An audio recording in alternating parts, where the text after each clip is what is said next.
All right. So welcome back, everyone. So for those who don't know me, I'm Sam Summers. I'm the co-president of Duquesne Graduate Students in Philosophy. Before we get started with the talk, I'd like to start off by issuing some thanks.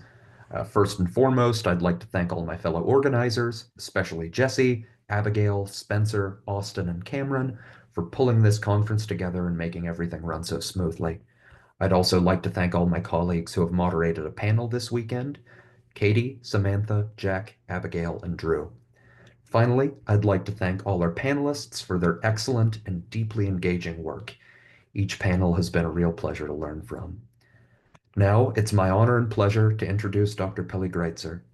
Dr. Greitzer holds a PhD in comparative literature from Harvard University in collaboration with the HUJI Einstein Institute of Mathematics with a dissertation titled Ambient Meaning, Mood, Vibe, System. He specializes in mathematically informed philosophy of literature and is based in Berlin, Germany. His talk today is titled Pattern, Meaning, Pattern. I'll read the abstract as well as post it in the chat for everyone. Maybe I'll post it in the chat with everyone if I can get my. There we go. This talk proposes that aesthetic form, like many other concepts that invoke form, ergo logical form or syntactic form, stands for a point of contact and interdependence between the world of meanings, practices, and intentionality on the one hand, and the world of patterns and mechanical causation on the other. If poetry is the language game wherein we articulate the aesthetic form of language games, then poetry comes both before and after philosophy. Poetry is a study of the moment where a pattern becomes the ground for a conceptual practice, as well as a study of the moment where a conceptual practice becomes the matter of a pattern.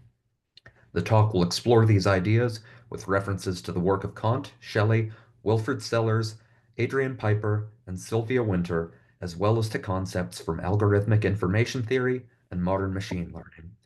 Thank you very much, Dr. Greitzer. Please take it away. Hi.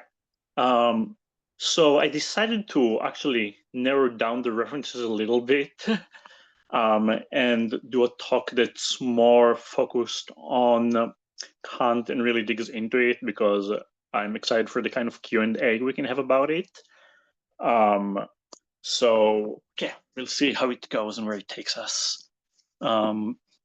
Okay, so really this talk is going to try to make 2 points. The first point is there's an idea of aesthetic form that comes from Alexander Baumgarten that Kant made implicitly critical for philosophy and Romanticism made explicitly critical to philosophy.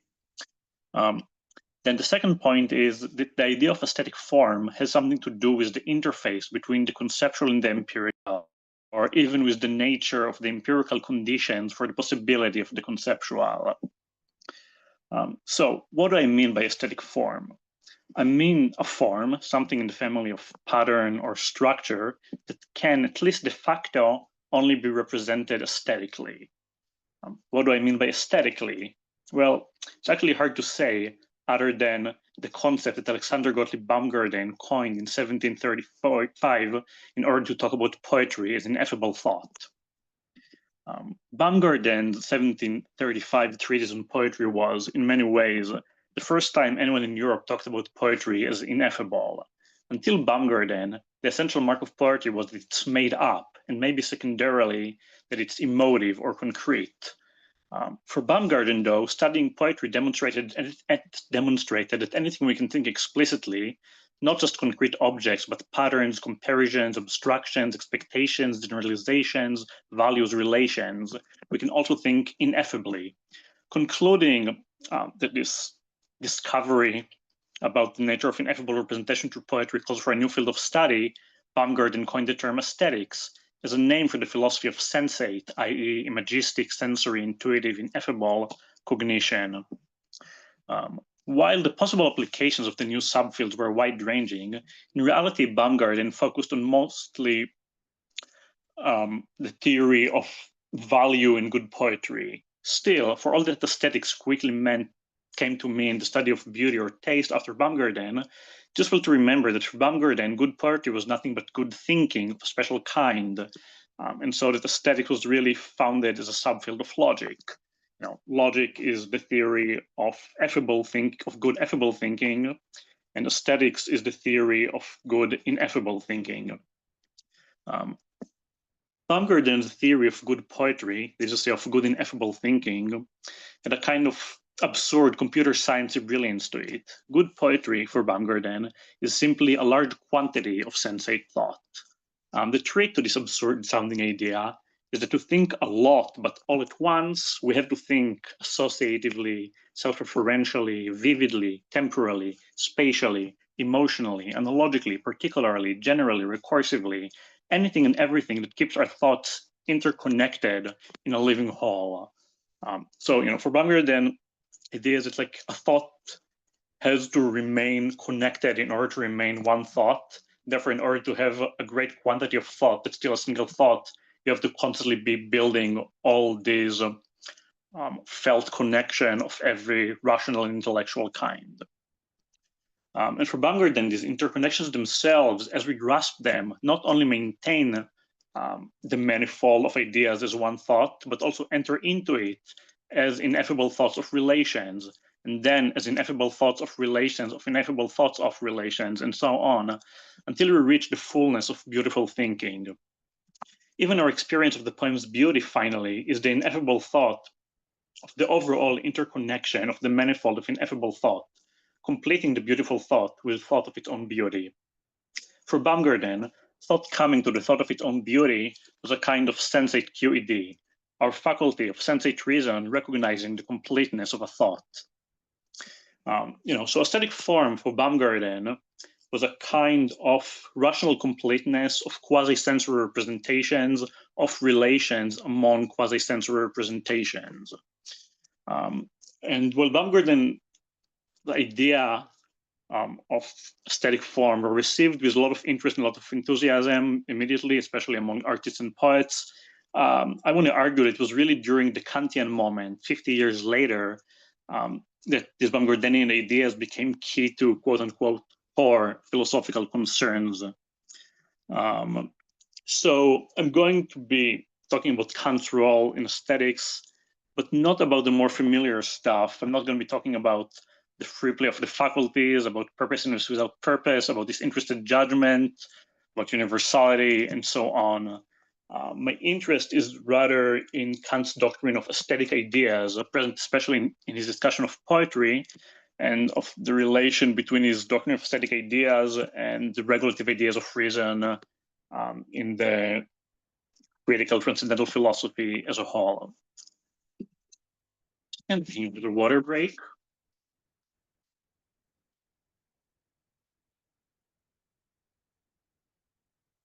Now,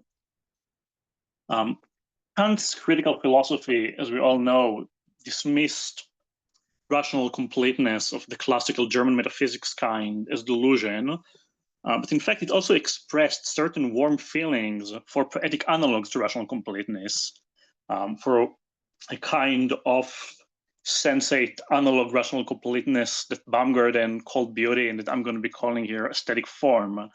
And I want to say that this Kantian expression of certain openness to and warm feelings towards the poetic analog to rational completeness is really what opened a crack in what turned out to be the floodgates of Romanticism and the elevation of like aesthetic form into a central post-Kantian philosophical concept. So how did Kant get us there? Well, as we all know, Kant's three critiques replaced a great deal of metaphysics and theology with what Kant called regulative ideas of reason. Now I'm going to be telling you something that you might already know, but I'm going to be sort of like telling you my idiosyncratic narration of what the regulative ideas of reason are. It's going to be my somewhat controversial understanding of them. So, Kant argues that key cosmological, religious, and spiritual concepts like the self, the unity of nature, the progress of history, common sense, or God are empty and unknowable, but indispensable.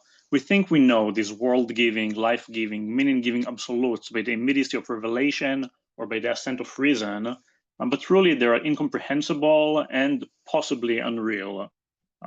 Famously with the exception of freedom, which is definitely real, but we're not going to be talking about that. Anyway, nevertheless, for Kant, these ideas of reason function as complex ideals of the integrity of nature, life, mind, and the social that ground the very possibility of thought. Properly understood, these metaphysical ideas are part assumption, part hope, and part method, given a supersensible that is beyond the sensible criteria of coherence for experience.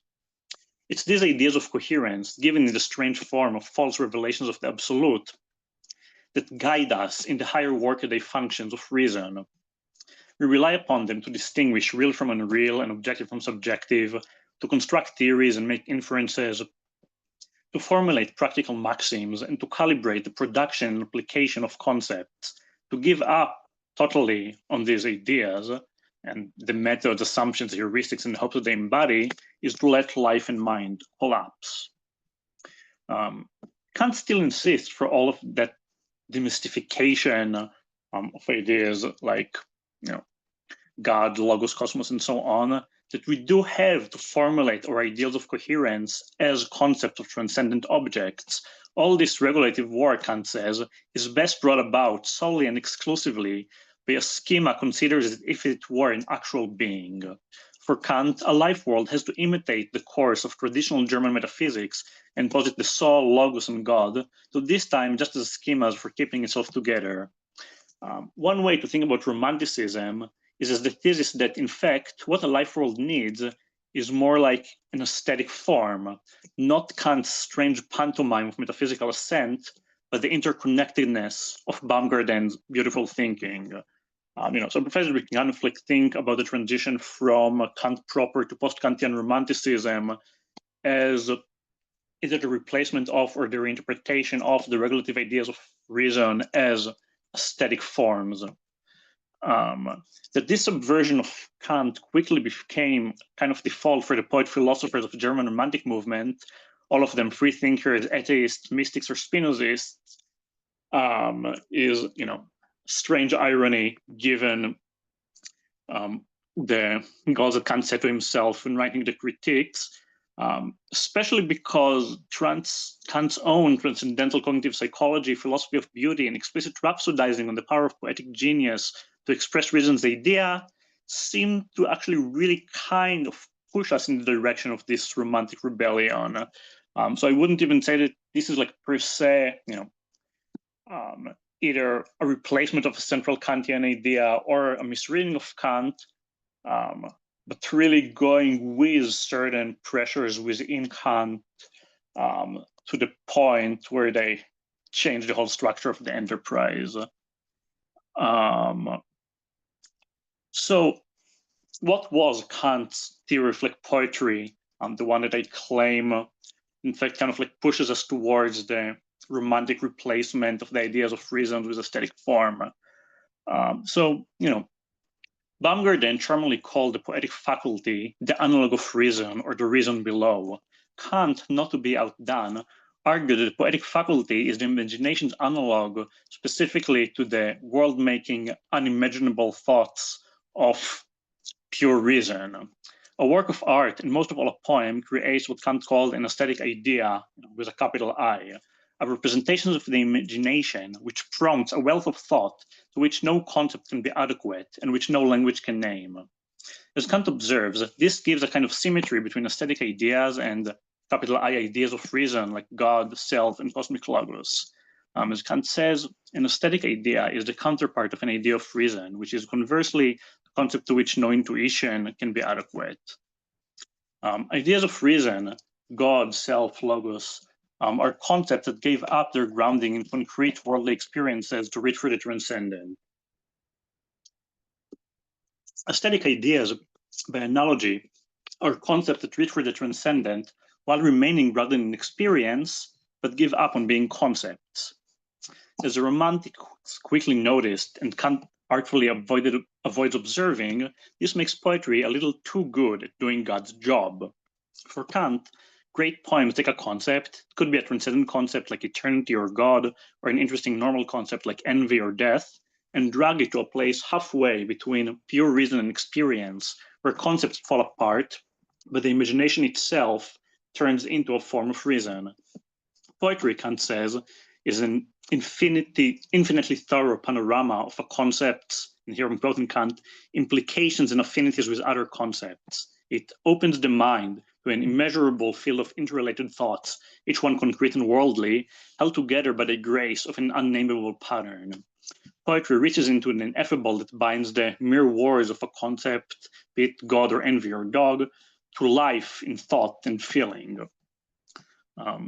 So I think there's a reasonable case to make that our modern concept of aesthetic form and of its relation to core philosophical concerns comes from this aspect of the Kantian moment, from Kant describing the aesthetic ideas embodied in poetry as like revealing something which kind of approximates some of the work that the regulative ideas of reason do.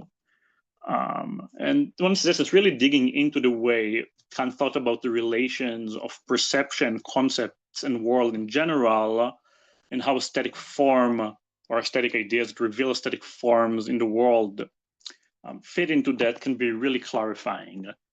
So let's take a little tour through Kant's theory of perception, which will then lead us to Kant's theory of how concepts arise relative to perception, and then to the regulative ideas, and then to the standing of aesthetic ideas relative to the regulative ideas of reason.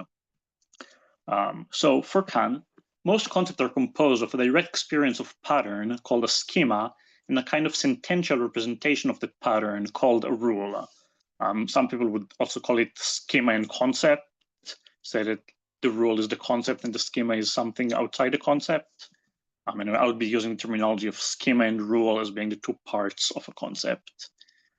So a concept schema is what makes the concept bear on the world of experience, which for Kant means something stronger than for most philosophers.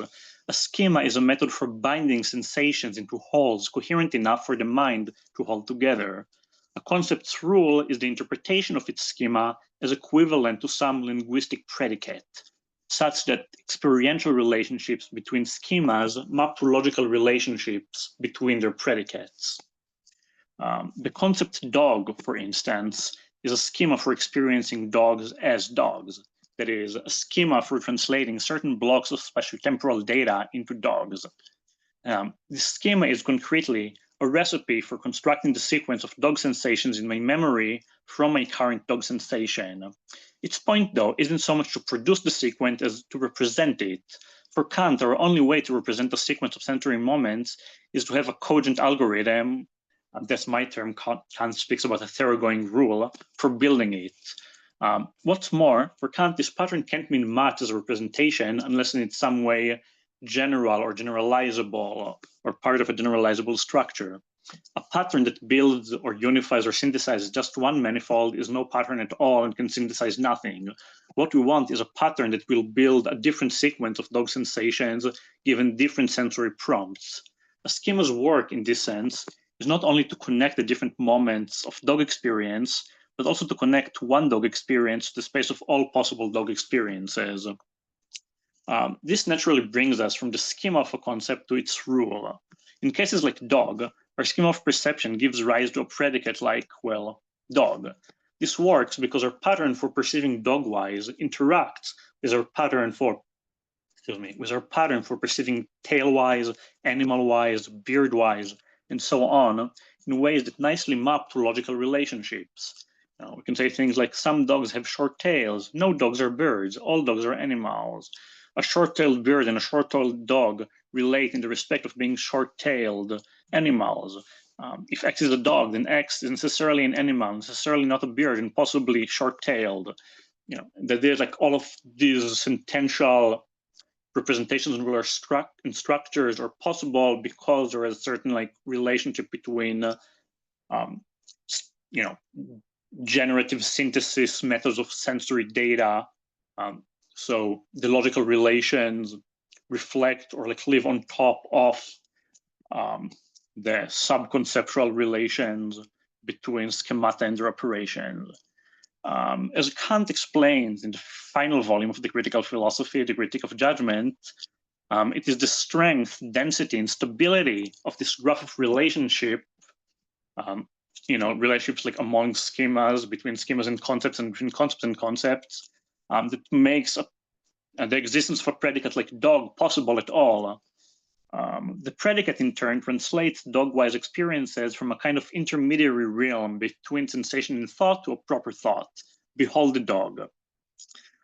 So that nature lets us get away with this, the fact that nature lets us weave sensory data into schemas successfully, and these schemas then relate to one another such a way that we can have like second and third order schemas, and the relationships among these schemas can then be mapped into modal and species genus and other forms of like logical and morological relationship.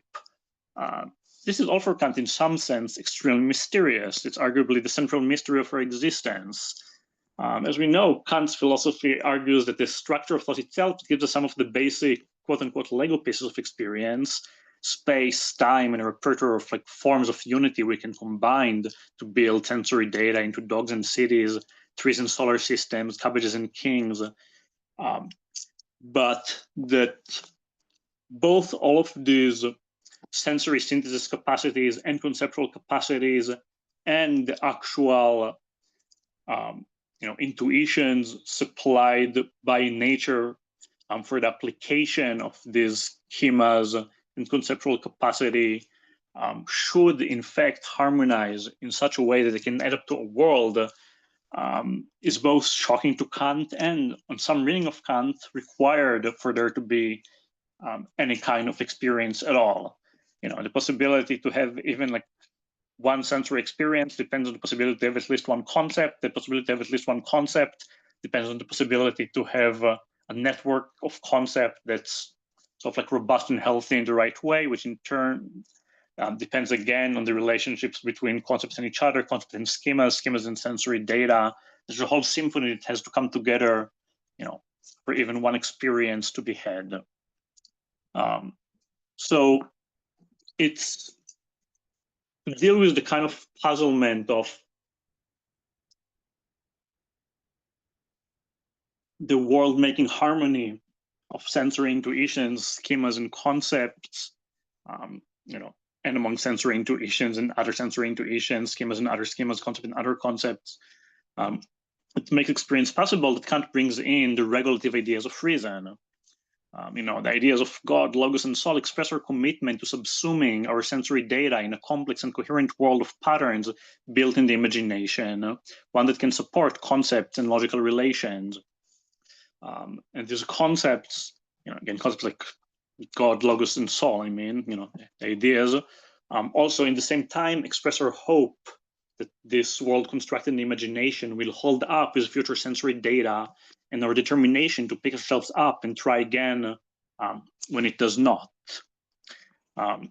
So by contrast with these regulative ideas of reason that sort of like express and give rule to our commitment to the organization of sensory matter through the imagination in such a way that facilitates the construction of concept, and our commitment to continuous revision whenever we're meeting failure. We have the aesthetic ideas wrought in poetry.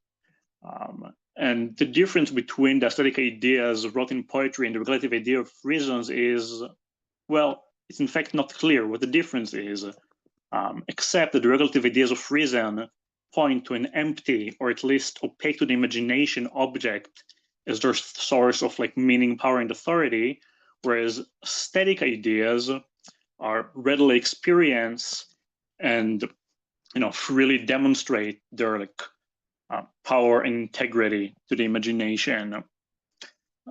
For Kant, aesthetic ideas can capture some relation between our sensory data, our schemas, and our concepts that is not itself a conceptual relation, but bears witness to the conditions that enable the conception and organization of experience, and also bears witness to the work that the conceptual organization of experience performs, and the way that we negotiate and contend and deal,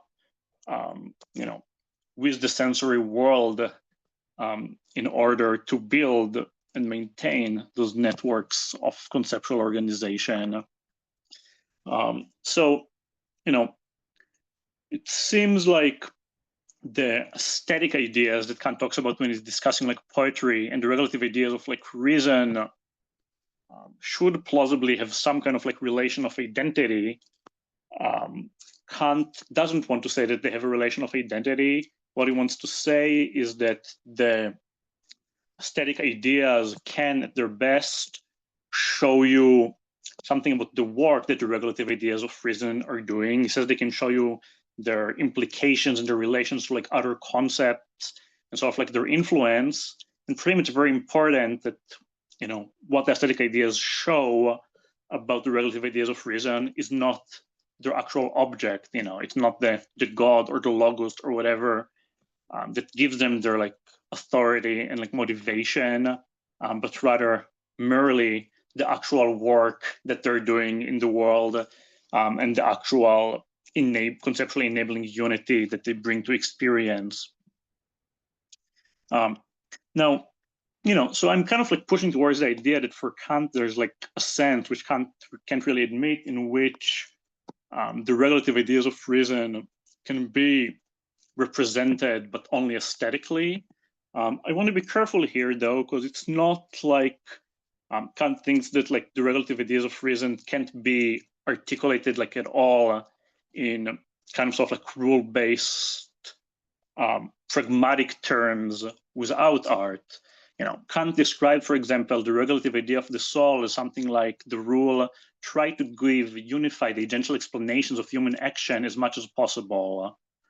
But I think the issue is that even though for Kant you can describe, or at least like, heuristically approximate the actual policy that the regulative ideas of reason tells us like to follow, what we can't really conceptually articulate is the nature of the unity that we're bringing forth by following the regulative idea of reason, or following the prescription of the regulative idea of reason.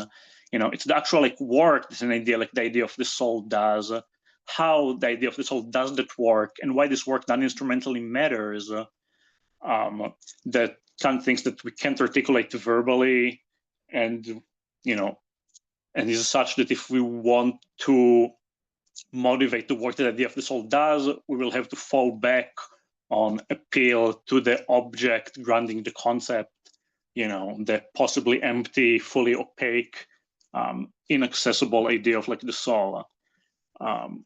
But as Kant himself kind of suggesting discussion of poetry, an aesthetic idea can grasp the work that the regulative idea of reason does, and it can grasp, I think, the motivating internal unity of the regulative idea as it actually operates in the world, by grasping the regulative idea as a kind of aesthetic form at work in our being in the world and in our activity in the world. So I want to say that, when you take into account Kant's theory of like poetry and of the production of like aesthetic ideas that can grasp the regulative ideas of reason as what I would call like aesthetic form, we can say that really what regulative ideas of reason lack in graspable motivating objects, they can make up for in a graspable motivating aesthetic form of their activity. By the way, you might ask, okay, so is poetry supposed to always be a representation of a regulative idea of reason? Aren't poems also about things like dogs? And why were we discussing dogs in perception in the first place? Well, what do aesthetic forms have to do with things like dogs? Well, Kant actually discusses what happens when one writes like a genius poem about an ordinary concept. He doesn't discuss dog in this case, but I'll discuss dog. For Kant, a genius poem about an ordinary concept like dog presents an example of the concept dog, but it also presents something conceptually inexpressible about how the global interplay of all our sensations, schemas, concepts, and ideas resonates around the concept dog in such a way as to make the concept dog possible. And Kant would say that you sort of like one kind of like starts from the concept like dog, and then kind of like grasps more and more of like the local conditions that make the concept like possible, and sort of like gradually goes more and more global.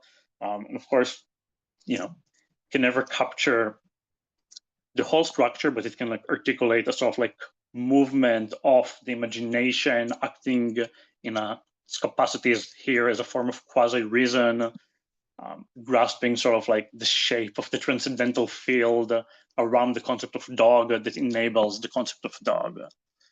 So yeah, it sounds like Kant thinks that like poetry is a presentation of aesthetic ideas that grasp the aesthetic form for our world making is really pretty powerful. So one might ask, could it be powerful enough that we don't need God and soul and cosmic logos as opaque, possibly empty objects anymore? And I think in some sense, this is the point that Heidegger makes, in his critique of like Kant's, relation to like ontotheology. We can say it like what Heidegger does is kind of pointing out that the concept object form of Kant's ideas of reason makes them poor world makers.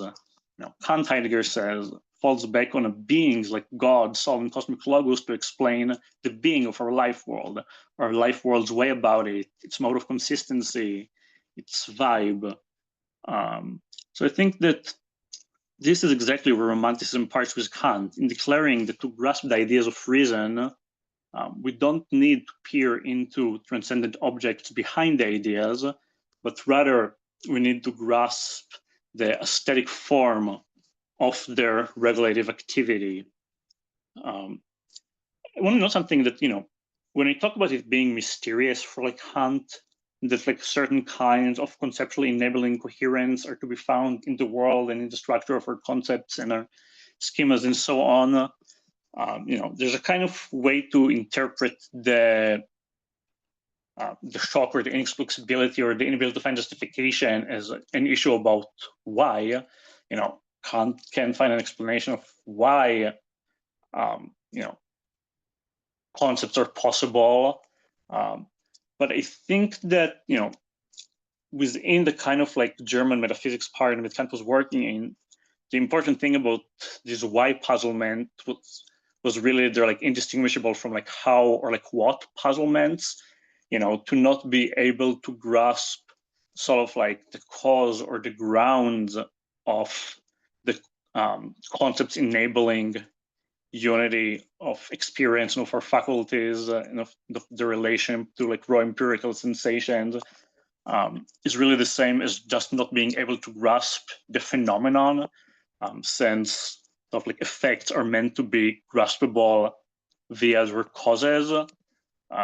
So I think, the sense in which from romantic philosophy and on, and then is ultimately kind of like articulated most aggressively by Heidegger, the idea of poetry and poetic engagement as revealing the aesthetic form of the regulative ideas at work, solve the problem of the puzzlement or like the shock or the inability to understand the concept enabling unity of the world and our faculties, is that we're given a form of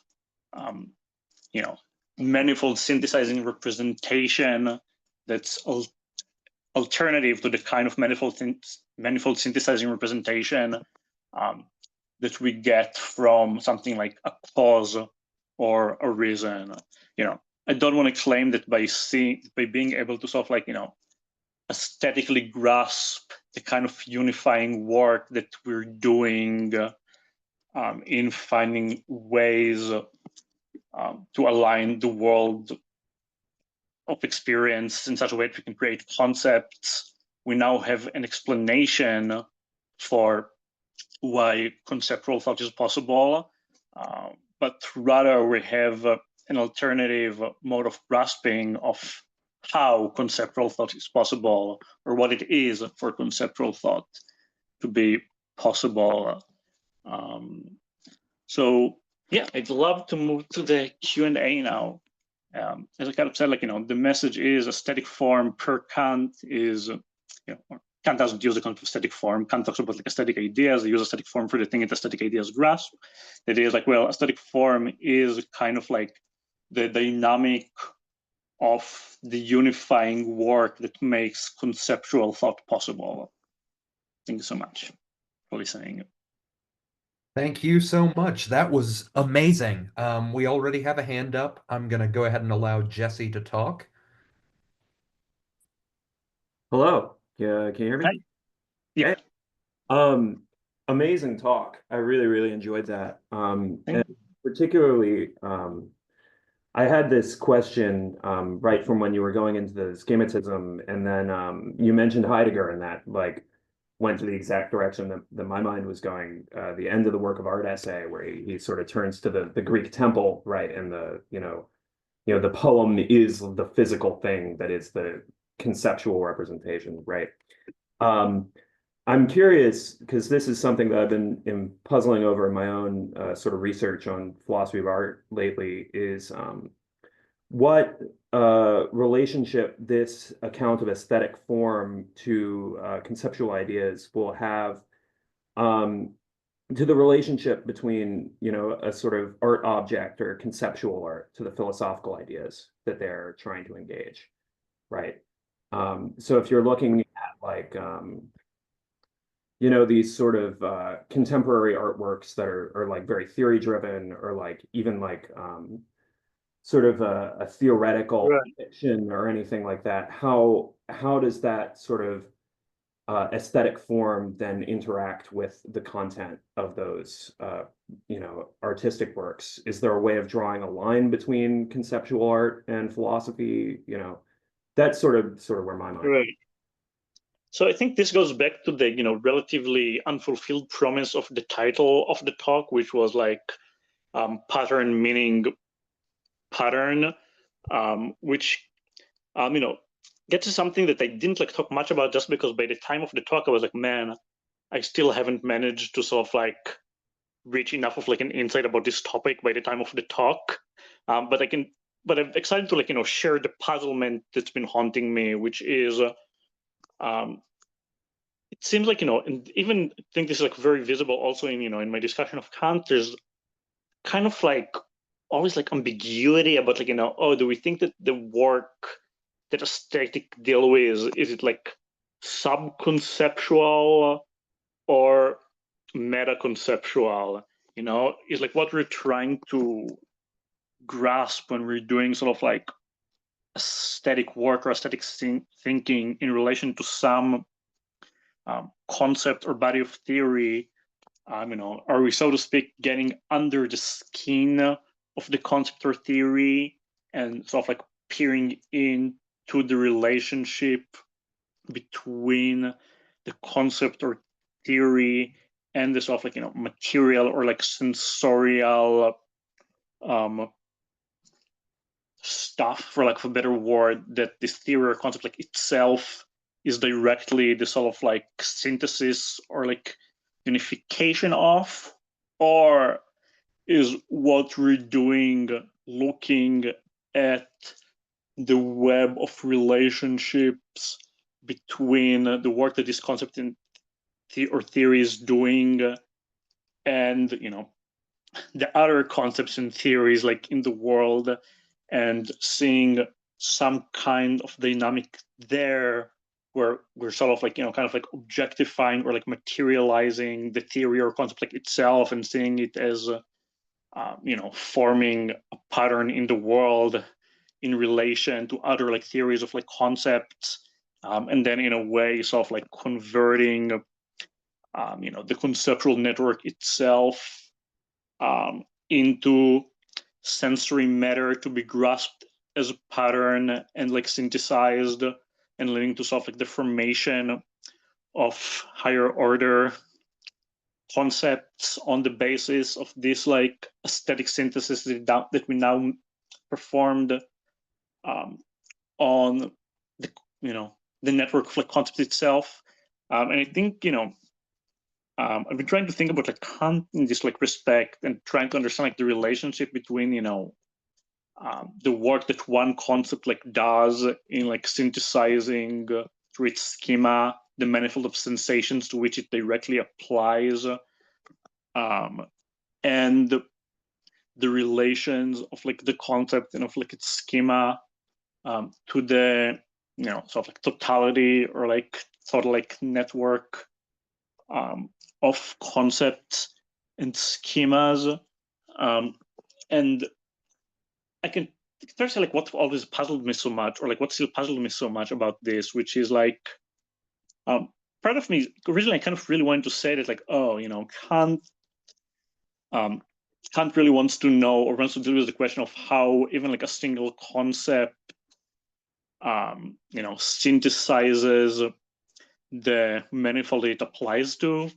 But then I was like, wait, don't we kind of want to say that just like that the very grasp of the concept that's like active in just like the very possession of the concept qua concept is exactly the knowledge of how this concept synthesizes like the manifold? Like what isn't like a concept, especially in the kind of Kantian understanding of like concept as a method of synthesizing the manifold, kind of like already a full explanation of the work that this concept in particular like does? What room is there between sort of like the concept and the work that the concept is doing in synthesizing the manifold for sort of like poetry or for like aesthetic form to get in between and reveal something more than what is like already revealed by just like the concept itself? And my inclination now is kind of like to say, well, there are kind of certain affinities and relations between the work that different like concepts like do in like synthesizing experience into their own conceptual like unity, and what like an aesthetic form grasp is never like the work that like one concept like does, but it grasps basically it grasps a subconceptual dynamic that that can be grasped like at all, because this subconceptual dynamic occurs in many variations in the work that many concepts like do, but also somehow this like subconceptual dynamic cannot itself be conceptually articulated, because the kind of reusability and repetition and sort of like tractable variations it has is somehow like different from the kind that's needed for something to have like a properly conceptual reusability and relatability. So sorry, so like to get back to like the actual way that you asked your question, I think what I'm trying to say is that I think that when a work of art like operates in relation to a kind of like conceptual like body of thought, arguably what it's doing is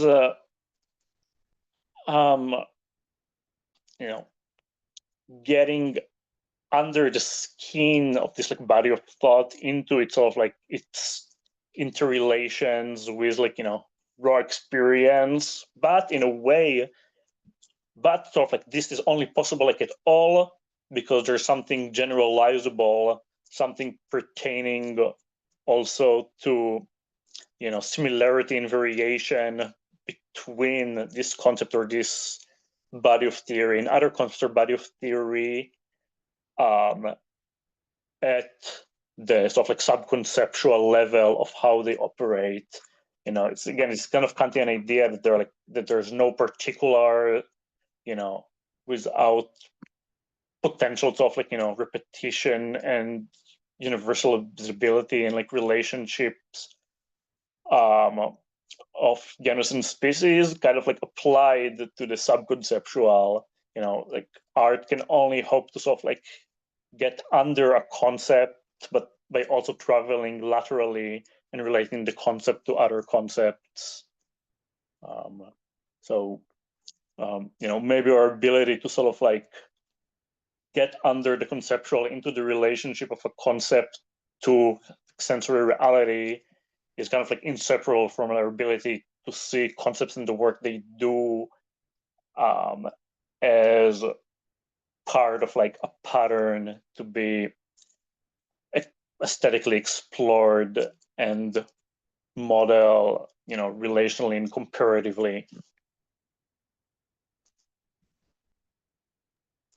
Thanks for asking this. I think this allowed me to really get into like stuff that wasn't sort of like camera ready for the lecture itself, but I really wanted to talk about because that's what I've been spending time thinking about. Thanks so much for that answer. We have another question from Abigail and then from Drew. So Abigail, I'm gonna put you on now. Sure. So I am afraid that I have a quite unsophisticated question, but I'm going to ask it anyways, which is when you were sort of going through, and I'm not a Kantian, full disclosure, when you were kind of going through your explanation of what Kant considered poetry, it struck me in that moment that I don't know that I've ever read a poem and identified it as doing exactly what he was saying a poem kind of does. I maybe I have, but I can't, one doesn't come immediately to mind. So I was kind of wondering if maybe you could walk us through a particular example that you think might do that well, or if not, if you could speak a little bit to the limits of perhaps what philosophy is not prepared to say about other artistic forms, or what it falls short of expressing when it tries to do that work. So I apologize if that's a silly and naive question, but nonetheless one that I have. Thank you so much. Yeah, that's a really tough question because, it's,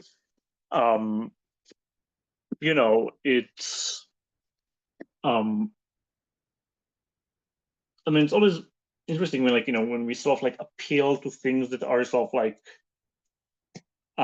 related to at least sort of like in the most immediate form experientially, and we give some kind of like gloss on their like philosophical like powers. If we're, if it was giving a talk about stuff like, if it was giving a talk about like Badiou and like talk about like love or something, and somebody was like, oh, I've never been in love, so I don't know whether this is what you're saying, is right or like wrong. It'd be like, well, okay, I guess one has to, to have been like in love to be able to sort of like evaluate this. But when we're dealing, not with experience per se, but rather with, an intersubjective object, such as like a work of art or like a poem, and yet like one that our sort of intellectual relationship to seems to be mediated by subjective experience in a relatively strong sense of like subjective, in the sense that to not be sort of like intellectually or aesthetically catalyzed by a certain like work of art in a certain way,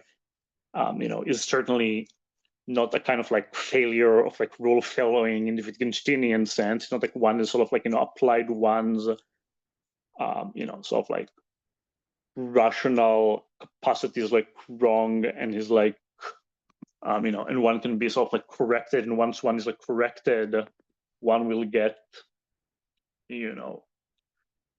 the full like transcendental experience from like the work of art. There's something kind of like sort of like material or empirical that has to take place in the encounter with the work of art, even though we're also thinking there's a kind of like normative dimension in the sense that like, oh, it is someone like appropriate or like correct or sort of like hermeneutically apt to be having this experience from this work of art. Sort of like the experience still has like to happen, and if it doesn't happen, there's like nothing quite to be done about it. Sorry, this is all kind of my way of saying that I'm not sure that there's that even though works of art are like intersubjective objects that and that their sort of like powers kind of like belong to them, not just as like an empirical fact, but also as some kind of like normative fact. I still don't know that there's sort of like a way to talk about what a work of art does without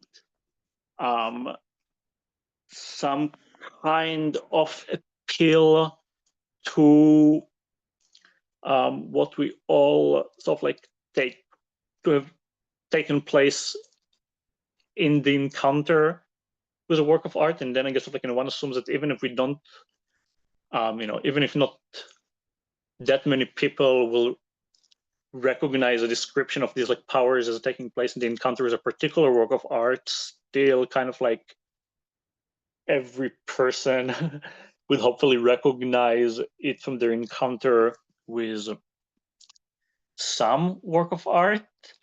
I need to certainly think more about whether I think that like in some kind of like ideal theoretical horizon, it could be possible to just like I don't know, pull sort of like an Emily Dickinson or like Wallace Stevens poem or the Love Song of Geoffrey Prufrock, and go line by line with somebody, and somehow sort of like demonstrate to them the kind of like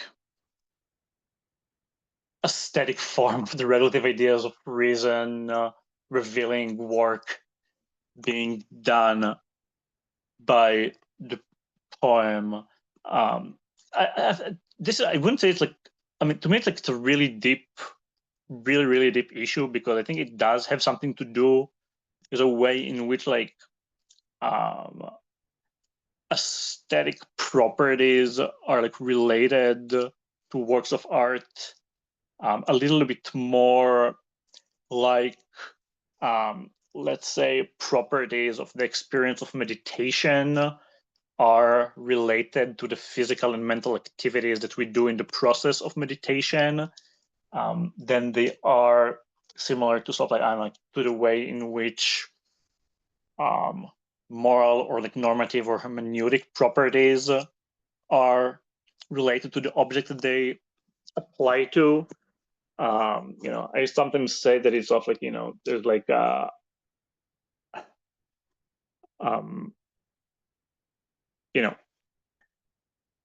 work of art is sort of like bread is going into the oven, but the oven kind of has to be has to work, and the bread has to rise, or there will be like no bread. That there's no kind of sort of like pure applications of like norms or of like rule following. And I don't mean rule following in the sort of like crude sense in which Kant says that there's no rule to the work of art. Well, actually, maybe I do mean the sense in which Kant says that there's no rule to the work of art, because one thing that I've been thinking about like constantly is like, well, what's, once we kind of like, have done the late Wittgenstein thing where we think like, well, rules can be sort of like, extremely inexplicit and like extremely flexible and elastic, and one follows a rule, not by describing it, but like through a practice, and a rule can kind of like be like anything. Is there still like kind of like a meaningful sense in which responding to a work of art or thinking the work of art is good or getting something from it is not a matter of like rules? And I think this gets a little bit in the way in which it is the case that like a work that responding to a work of art is not a matter of the application of a rule. And again, even the most of like sophisticated late Wittgenstein-y, form of lifey sense of rule, which is all of the things that we attribute to the work of art, all of its sort of like wonderful, like intellectual, like transcendental insight, like qualities, seem to like only exist if a certain, experience, or only exist like for somebody to the extent that they're having a certain experience in the encounter with the work of art. It is not something that can be sort of like kind of like the work of art cannot be recognized as having it strictly by virtue of, you know, properly following like the implicit rule of the form of life that we enact in saying this work of art is, you know, great and wonderful and insightful and like reveals this and that about the aesthetic form of reason in the world. There is something that is, at least in some sense, quite empirical that has to occur. And this was actually what like part 2 of the talk was going to be about before I decided to just like really focus on the Kantian thing, you know, the kind of question of the kind of like the return of the like Raleigh empirical in our like relation to like aesthetic like form, which is like aesthetic form seems to kind of like differ from a lot of like other things that we talk about in kind of like, you know, post-Kantian or like late Wittgenstein like informed philosophy, in that even though the subject matter is kind of like highly transcendental, it's still in some sense highly empirical in that like, you know, something experientially has to happen for the transcendental engine to get like going, and no, you know, even the most kind of like holistic rule following or enaction of a form of life in the world can make it happen unless it like empirically happens. So while this is also like my way of like avoiding the like that attempt that will, I think, almost surely fail to sort of like, you know, quote like a line of like poetry and try to like you know, explain how it does all this like Kantian magic that I was like alluding to, which possibly I'm kind of neutral on whether you know, this can be done in the sense of like whether the experience could be incited for somebody that never had it by going over like a poem and sort of like annotating it and alluding it to it like properly in a kind of like seminar room context. Like, I don't know whether this can be done or not. I know it definitely can't be done in you know, the last moments of a Q&A, but hopefully, yeah, the things that I said about you know, the meta level here are of some interest. You know, the kind of like incredibly strange combination of like raw empirical dependency and kind of like, you know, high transcendental charge involved in a relationship to the work of art. And question of like, what does it mean that this stuff, even though it's so kind of like normatively and transcendentally loaded, is mediated by an experience that will empirically either occur or not occur, and that the absence of which can't like per se be criticized on purely kind of like normative or sort of like rule following, even in the most sophisticated sense, grounds. So thanks for the question. Again, it touched on something that like is very much on my mind. So speaking of the last moments of Q&A, as you said, unfortunately we are at time. There were a couple hands we didn't get to, so please, please, please come to the coffee hour tomorrow at 11:15. You'll be able to ask Pelly these questions. Yeah, also anyone is welcome to email me if they want to talk about anything. Perfect. We will also make sure to get you his email as well. So up next we have Troy Wellington Smith's second keynote. He'll be talking about Kierkegaard in the form of the book. You can find the link to that in the email that went around to everybody. So thank you so much to Pelly for a really, really wonderful talk. Thank you so much. Bye.